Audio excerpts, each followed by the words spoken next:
নমস্কার, আজকে বানাবো গাঠি কচুর দম। এটাকে গাঠি কচু বা মুখী কচু বলা হয়ে থাকে।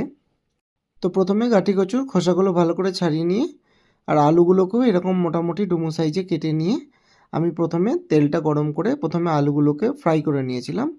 একটু লবণ হলুদ দিয়ে আলুগুলোকে প্রথমে ফ্রাই করেছিলাম। তারপরে কিছুক্ষণ সিদ্ধ করে রাখা গাঠি কচুগুলোকে এর মধ্যে ছেড়ে দিয়ে সেটাকেও কিছুক্ষণ ফ্রাই করে তুলে নিলাম। এবার এদিকে কিছু আদা, কাঁচা লঙ্কা আর টমেটো কুচি করে নিলাম। আদা আর কাঁচা লঙ্কাটা একটু স্ম্যাশ করে নেব।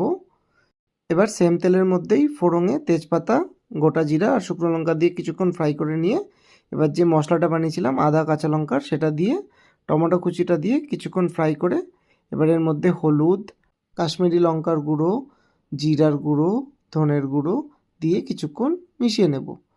আমি এর মধ্যে আর আলাদা করে লবণ দিলাম না, কারণ কচু সেদ্ধ করার সময় আর আলু আর কচুটা ফ্রাই করার সময়ও আমি অনেকটা লবণ দিয়েছিলাম, তো লবণ দিলাম না। এইবার কিছুটা জল দিয়ে কিছুক্ষণ মশলাটা কষিয়ে নেওয়ার পরেই আলু আর কচুগুলোকে ছেড়ে দিয়ে এবার এটাও মশলার সাথে কিছুক্ষণ মিশিয়ে নেব। এবার কিছুটা গরম জল দিয়ে এটাকে কিছুক্ষণ কুক করে নেব। আমি লাস্টে কিছু ক্লিপ রেকর্ড করতে ভুলে গেছিলাম, তো শেষে আমি 2-3টে কাঁচা লঙ্কা চিড়ে দিয়ে দিয়েছিলাম আর একটু গরম মশলা, সাথে 2 চামচ ঘি মেশালেই সুপার টেস্টি গাঠি কচুর দম একদম রেডি।